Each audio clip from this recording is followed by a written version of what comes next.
The Buccaneers lose an ugly one to the Atlanta Falcons, but that doesn't matter. What does matter is that the Bucs are going to host the Cowboys next weekend in the wild card round. Let's go.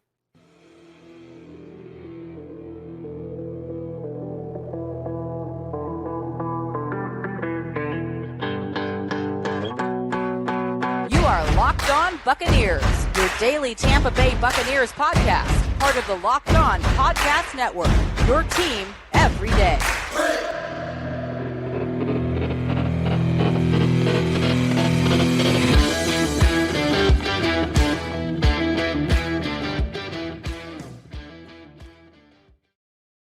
What's up, and welcome to the Locked On Bucs podcast, part of the Locked On Podcast Network, your team every day. We are your daily podcast covering the Tampa Bay Buccaneers, free and available on all platforms, including YouTube. And we thank you for making us your first listen or view of the day. I am James Yarcho, the deputy editor of SB Nation's BucsNation.com, flying solo. But of course, you can check out my co-host David Harrison, what he's doing over at Sports Illustrated's BucsGameDay.com, and follow everything on Twitter at Locked On Bucs, at JYarcho_Bucs, and at DHarrison82. Again, we thank you for making us your first listen or view of the day. This podcast is sponsored by BetterHelp. It's not a crisis line. It's not self-help. It's professional therapy done securely online, available to people worldwide, and they have a special offer for our listeners. Get 10% off your first month at BetterHelp.com/LockedOn. So the Buccaneers lose to Atlanta. Okay, but they're going to host the Dallas Cowboys in the wild card round next weekend. Now, we have to talk about the game. We do. A game was played, kind of, by the Tampa Bay Buccaneers against the Atlanta Falcons. Let's talk about it, and then let's move on. All right, we here in the YouTube live chat, live stream, we are the Buccaneers starters. We're going to get this thing going, and then we're out of here. We're moving on to the Dallas Cowboys. So, first impressions, Brady looked good against the Atlanta Falcons. He usually does. He left the game when it was tied at 10-10, finished 13 for 17 for 84 yards and a touchdown. Mind you, those 84 yards that he had in less than 2 quarters were more than what Blaine Gabbert and Kyle Trask combined to do. I'm not going to spend a whole lot of time on this, but Blaine Gabbert and Kyle Trask were awful. Just absolutely terrible. Now, Blaine Gabbert had the touchdown pass to Russell Gage. That was cool, except for the whole Russell Gage, like, grabbing his lower back. I can sympathize. I threw my back out on Friday. I've been in a lot of pain for the last couple of days. But he's, like, writhing in pain after scoring the touchdown, walked off the field very gingerly, looked like he could have come back in the game if he needed to. Best to go ahead and keep him out. But outside of Blaine Gabbert getting the ball on the Atlanta 22 and throwing a touchdown to Russell Gage, he looked awful. Kyle Trask probably should have gotten a little bit more playing time, but the playing time that he did get, not good. Not good at all. So we got a glimpse into the alternate universe of what would have happened if Brady stayed retired. Because if you all remember, Bruce Arians was like, yeah, we're just going to roll with Blaine Gabbert as our quarterback this year. That would have gone so bad. Like, we're talking top 5 pick level bad. Chris Godwin, he finishes with 6 catches on 7 targets, 3 shy of the franchise record for receptions in a season. You couldn't have let him get a couple more targets. It's only like Godwin came out a full possession before Brady did. You couldn't have left Godwin in for that last possession to let him get 3 targets and then get out of there. I mean, he pretty much catches everything thrown his way. However, last 2 weeks, Chris Godwin has fumbled the ball. He's been the victim of the peanut punch made famous by Chicago Bear Peanut Tillman. Is it a problem? I mean, you guys in the chat, do you think Chris Godwin has a fumbling problem right now? Personally, I don't. I think he was a victim of circumstance 2 weeks in a row. Up until that point, he had lost 3 fumbles in his career. You saw him, for those of you that watched the broadcast, you saw him working with Julio Jones on the sideline on ways to protect the ball. You saw him working with Leonard Fournette on ways to protect the ball. This is a recent issue. I don't foresee it being a reoccurring problem week after week after week. I think it's just kind of bad luck that it happened 2 weeks in a row. A lot of people in the chat talking about the potential day and time of the Cowboys matchup. We will talk about it in a little bit. My buddy David in the chat, fluky fumbles, nothing to worry about in my opinion. I agree, David. You're my boy, Blue. The defensive reserves were atrocious. Atlanta had 5 second-half possessions. They scored on their first 4, and then the 5th one ended the game. They went for it on 4th and 12 with less than a minute to go, ran the ball, and got it. The Bucs were outscored 20-0 in the second half. And I saw people on Twitter saying, why is Antoine Winfield Jr. still playing? Why is Joe Tryon-Shoyinka still playing? Why are there still starters in? Well, because this wasn't a preseason roster, everybody. They didn't have 90 guys on the sideline where they could pull everybody. They were already short at safety to begin with. They had Mike Edwards and Logan Ryan out. It was Keanu Neal that was out. Logan Ryan left the game. It was basically Antoine. Like that was it. That was all they had left. Sean Murphy-Bunting, he was out there, but so was Zion McCollum, who continues to just struggle. I want the best for that young man. He's a very, very kind individual. I know he has the physical ability and the athleticism to get the job done. I think right now it's a mental issue trying to understand his assignments. We saw a lot of confusion in the second half amongst the secondary guys, pointing all over the place, areas of the field left completely uncovered, wide receivers being left completely, uncovered in the end zone. A lot of miscommunication going there. Todd Bowles runs a very, very complex defense. And so a lot of these guys are still trying to learn. It's hard to learn when you're not getting the opportunity, but you're not going to get the opportunity when you're not playing well. It's a catch-22. So over in the chat, yep, Carlton Davis was out too. He should be back. We will talk about that. Coming up in a little bit. We got Dritz 924. They looked horrendous today. Not going to look any better next week. Hold that thought, Dritz. Just calm down with the negativity. This is a positive space. We are happy people. This might be the happiest I've ever been after a loss because it didn't matter. And I don't think they are going to look that bad next week. Let's see. Who else do we have in the chat? I just saw somebody. Adventure is out there. I watched the replay. He had 2 hands on the ball. It was just a good punch. Absolutely. He did have the 2 hands on it, but he still left a little bit of space. And that little bit of space was all, I don't even remember what defender it was. That was all he needed to get that punch in. And then his very next reception, if you go back and take a look at that one, Chris Godwin catches the ball, turns upfield, and he braces for contact, and he tucks the ball and then does exactly what Julio told him to do. He holds his arm with his other hand and really squeezes that ball in there. They tried to peanut punch him again, and it didn't work at all. So we are, again, this game didn't matter. Yeah, it's whatever. But the Buccaneers are hosting the Dallas Cowboys next week. We talk about that matchup coming up in just a moment. But first, winter mornings are brutal. So here's my tip for tackling the day in comfort. Grab new Tommy John loungewear and take cozy wherever you go. When you start the year in Tommy John, you're that much more comfortable, so you can do everything better. Tommy John loungewear, pajamas, and underwear have dozens of comfort innovations like luxuriously soft tri-blend and micro-modal fabrics and 4-way stretch. No lint balls or fuzz.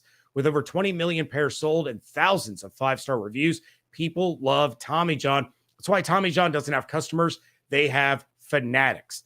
Like this Tommy John fanatic who said, quote, "I bought 1 pair of loungewear and after wearing them for 2 days, got all the other colors available. The only place I don't wear them is in the shower." Get 20% off your first order at TommyJohn.com/locked on. 20% off right now at TommyJohn.com/locked-on. See site for details. This episode is brought to you by BetterHelp Therapy Online. Unfortunately, life doesn't come with a user manual, so when it's not working for you, it's normal to feel stuck.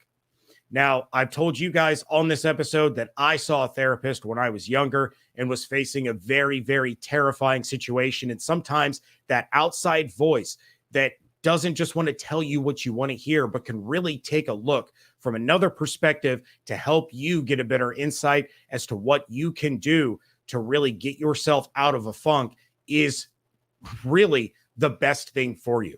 As the world's largest therapy service, they've matched millions of people with professionally licensed and vetted therapists available 100% online. All the benefits of in-person therapy, plus it's more convenient, more accessible, and more affordable. Just fill out a brief questionnaire to match with a therapist. If things aren't clicking, you can easily switch to a new therapist anytime. It couldn't be any simpler. No waiting rooms, no traffic, no endless searching for the right therapist. So get unstuck with BetterHelp. Learn more and save 10% off your first month at BetterHelp.com/locked-on. That's BetterHelp.com/locked-on.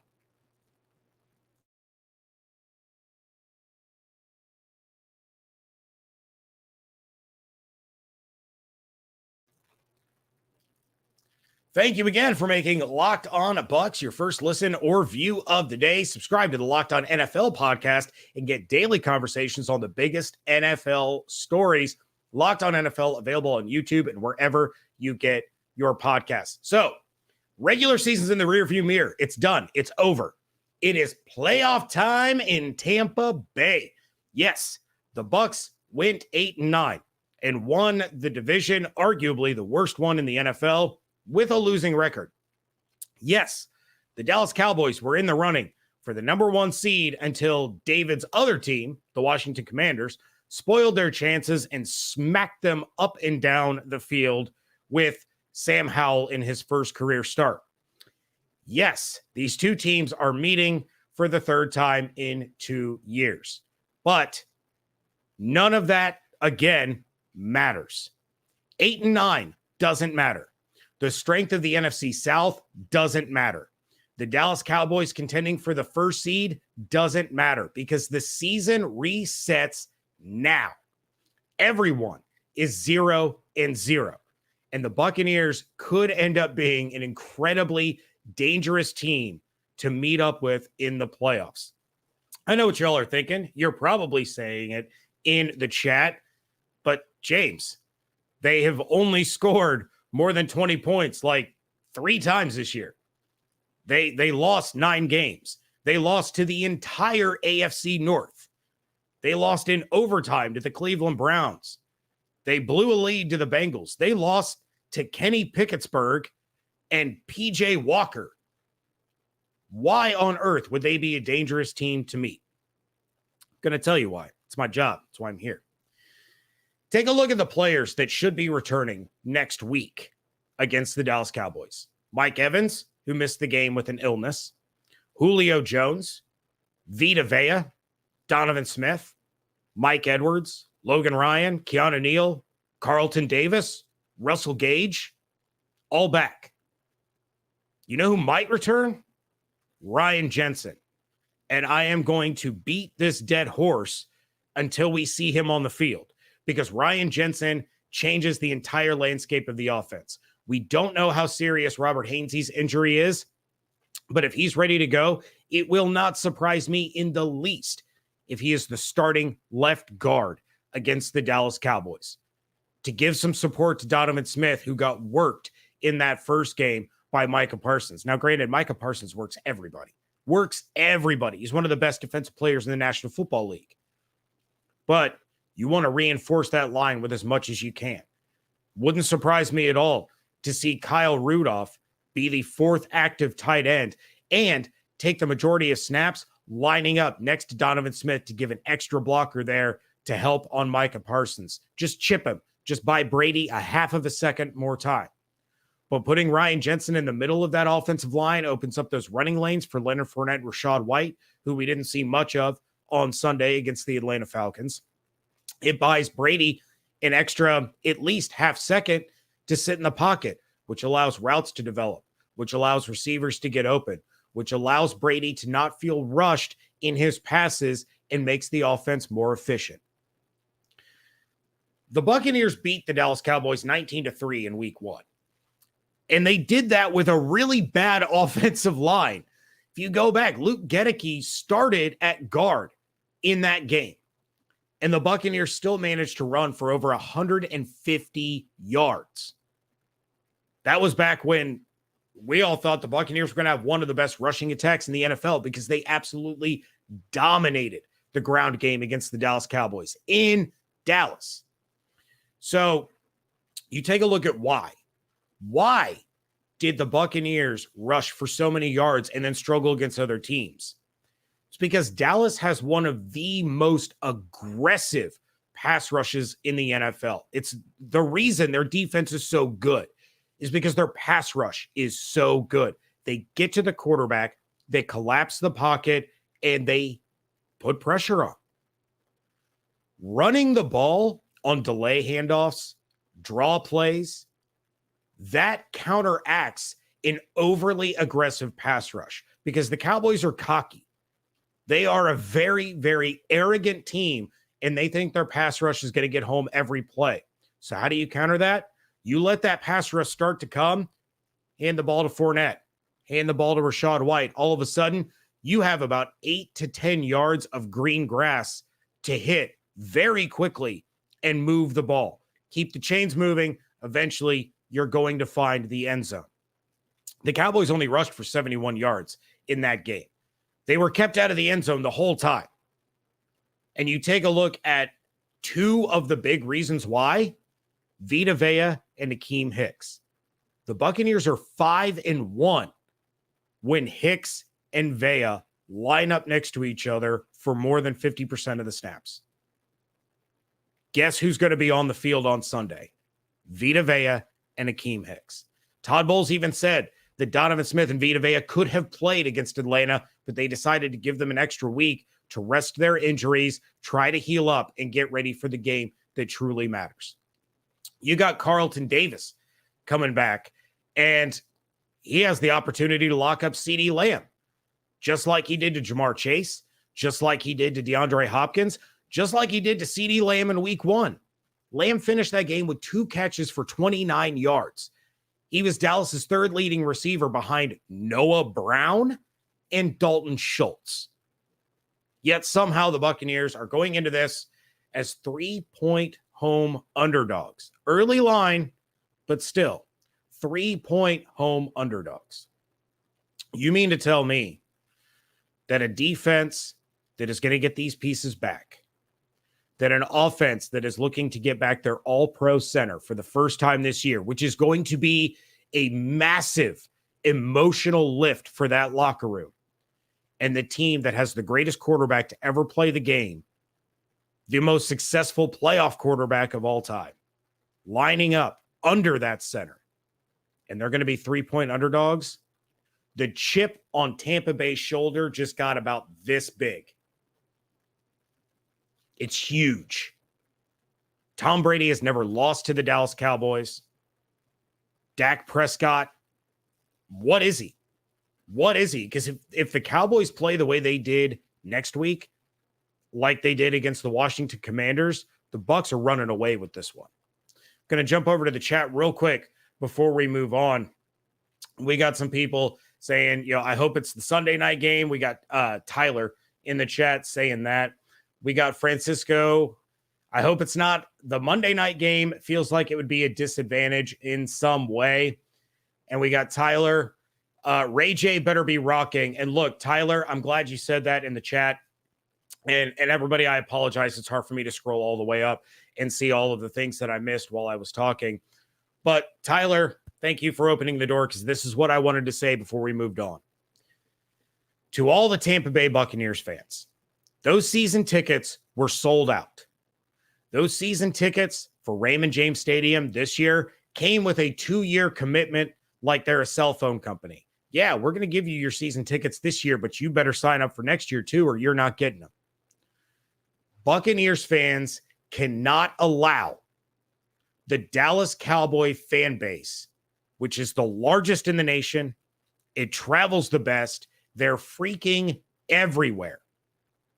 You cannot allow the Dallas Cowboy fans to overrun Ray J and make it feel like a home game for them. Ray J has to be loud. It has to be red. It has to be pewter. And you have to take advantage of the home field that you are getting, even with the lesser record. The Dallas Cowboys could have had home field throughout the playoffs. It was a chance for them. There was an opportunity. You can't force them to go on the road and end up surrounded by a sea of blue.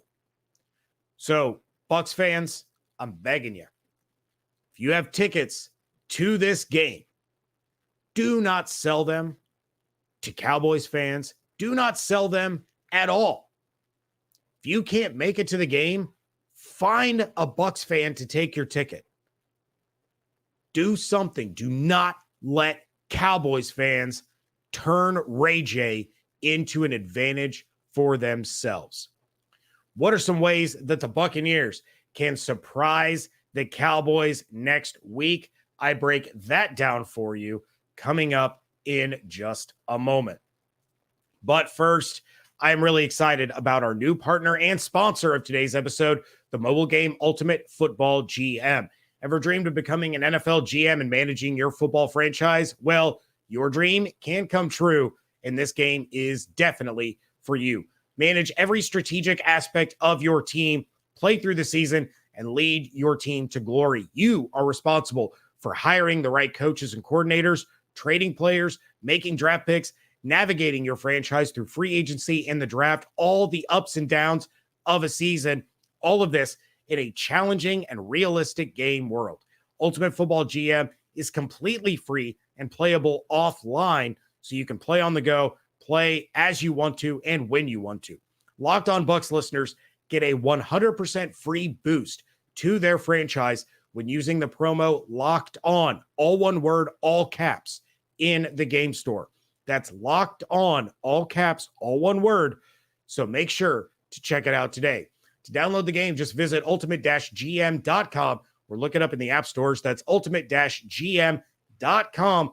Ultimate Football GM. Start your dynasty today.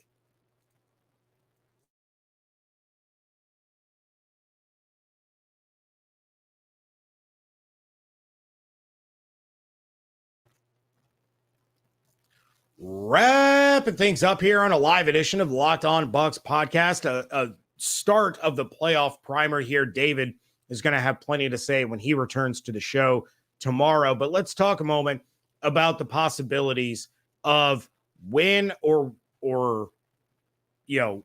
what day, I guess, the Buccaneers and Cowboys could be playing this game. I went on record. I can't remember if it was on this show. I know I said it a lot in a lot of different places. The Monday night playoff game is arguably one of the worst ideas the NFL has had in the last decade. Anybody that plays on Monday night, whoever wins, is already at a disadvantage. Already.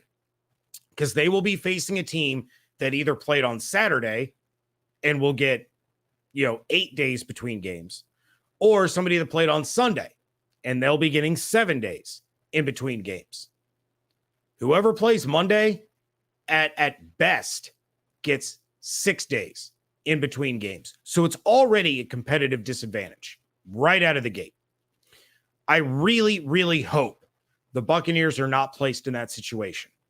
I feel bad for whatever teams are placed in that situation, but I really hope that the Bucs aren't. Problem is, they're playing the stupid Cowboys. And we all know that the NFL has to put the Cowboys in front of as many eyeballs as humanly possible. What's the best way to do that? Don't put the Cowboys on TV on the weekend when people have other plans. You put them on Monday night. When people are home, it's after work, they want to kick back, and they'll throw on a playoff game. If I were a betting man, I would say that the Bucs and Cowboys end up being the Monday night game. As much as that stinks, that's the feeling that I get. The other option would be the late Sunday game, which is probably going to garner the most eyeballs outside of Monday night. Either way, the Bucs have every opportunity, every possible avenue to beat the Cowboys. But one that I want to highlight in particular, as I bring the comments back up, what the Buccaneers need to do against Dallas is something that we saw a very small sample of against Atlanta. And I know it's going to sound crazy. People in the chat are going to be like, James, you're out of your mind. Knock it off. Stop it. The Buccaneers have got to utilize Devin Tompkins more on offensive snaps. There's a couple of reasons for that. Number one, as we saw against Atlanta, there's very little tape of Devin Tompkins as far as offensive snaps are concerned. So when he's on the field, you don't really know what he's going to be doing. You don't know if he's going to be running a route. You don't know if he's going to be getting a handoff. You don't know if he's getting a screen. He is incredibly versatile. He played well against the Falcons. He had the end around that went for 17 yards. He had 4 receptions for 25 yards. Granted, he had, I think it was 9 targets, but a lot of those targets were coming from Blaine Gabbert and Kyle Trask, and they just were not good passes, period. If Brady's throwing him the ball, chances are he's going to have an opportunity at least to catch it and be able to make a play. And the thing about Devin Tompkins is he is an explosive play waiting to happen. He is the guy that if he can catch a seam and just get a little bit of daylight, he's so elusive and so shifty and so quick that he can turn a little bit of daylight into a 70-yard touchdown. And he can do it like that. One of the things that I talked about going into the Bengals game, when I was referring to what the Bengals could do offensively involving Tyler Boyd, who is dealing with a broken finger, was to get him the ball early. Get him, first or second pass of the game. Get the ball in Tyler Boyd's hands, forcing the Buccaneers defense to account for his whereabouts on every play because they'll know that Burrow's already looking his way. Do that with Devin Tompkins.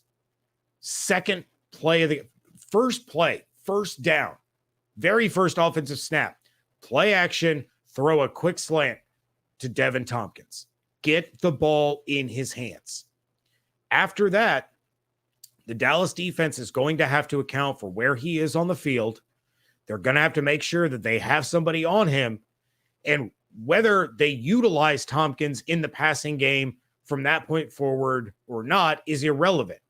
Because when the Cowboys have to dedicate people to Devin Tompkins, all of a sudden you're creating mismatches for Mike, for Chris, for Julio, for Otten, for Lenny out of the backfield, for Russell Gage, who has come on strong and made some really solid catches and taken some really hard hits over the last couple of weeks. It will create mismatches that the Bucs can exploit all day long. And all of a sudden, if they start to drift away from Devin Tompkins and they go, you know what, they threw him one pass, they're not going to him again, Tompkins is going to find himself wide open, and boom. All it takes is a quick pass from Tom Brady, and Devin Tompkins can turn that into 20 to 30 yards. All of a sudden, you're right back to it. The Cowboys have to account for him, and now your big-time playmakers have mismatches all up and down the field. I absolutely loved what I saw out of Devin Tompkins against Atlanta, and he has to be a bigger part of the game plan against Dallas, if nothing else, just to create opportunities for the other guys on the field. But I kid you not, I will not be surprised in the least if Devin Tompkins gets a 6-yard slant and takes it 50 yards, because he's just that quick and that elusive. For those of you that saw the game against Atlanta, you saw that he was able to wiggle his way out of some tackles, turn very minimal gains into first downs. He looked good. He needs to be part of the plan against the Cowboys to create mismatches. Going to jump over to the chat one more time before we will get out of here. We got Dritz 924. I thought Tompkins looked good today with a second string O-line. Nonetheless, clearly used this scrimmage to try to get him and Gio going. Yeah, Gio got a lot of carries. Keyshawn Vaughn got a lot of carries. They weren't going to risk the other guys. Tyler says the Packers aren't going to beat San Francisco. Apparently, the chat has divulged into Packers-Lions talk. And no, the Packers won't beat the 49ers. Aaron Rodgers can't beat the 49ers. It just doesn't happen. He gets himself all worked up. Oh, they didn't draft me. And then gets smacked around up and down the field. Pat in the chat says, I think we win, then play Vikings away, then Packers at home for the NFC Championship. It's possible. I'll tell you what. I'll leave things on this note. If the Bucs take on the Vikings in Minnesota, Justin Jefferson is a problem. Dalvin Cook is a problem. Kirk Cousins is a problem, but he's a problem for Minnesota. And in that environment, the Buccaneers can absolutely come away with a win and find themselves in the NFC Championship against, who knows? I mean, maybe San Francisco goes into the playoffs, Jimmy G gets cleared, and they say, all right, Garoppolo, you're back in. That could work. Or maybe they stick with Brock Purdy. I don't know. Brock Purdy's played phenomenal football the last couple of weeks. We'll see if he gets to keep his job into the postseason. But look, the NFC is wide open. The Philadelphia Eagles are an incredibly talented team, but is Jalen Hurts at the point in his career where he's ready to get them over the hump? We'll find out. All the focus right now, though, is on the Buccaneers and the Dallas Cowboys. And one last quick note, this is the first time since 1999 that all three Florida teams have made the postseason. With that, I am going to get out of here. I want to thank you again for making Locked On Bucs your first listen or view of the day. Make sure you subscribe to Locked On NFL, where you will get daily conversations on the biggest NFL stories and in-depth analysis on the biggest games with NFL key predictions every Friday. Locked On NFL available on YouTube and wherever you get your podcasts. David and I will be back tomorrow. Of course, you can send us your emails to lockedonbucspodcast@gmail.com or send us a DM on Twitter at LockedOnBucs. You can also find David and myself at Yarcho_Bucs and at DHarrison82. Check out everything I'm doing over at BucsNation.com. Check out everything David's doing over at BucsGameDay.com. Hope you all have an absolutely outstanding day. Stay safe, stay healthy, fire the cannons. And we thank you so much for joining us right here at Locked On Bucs.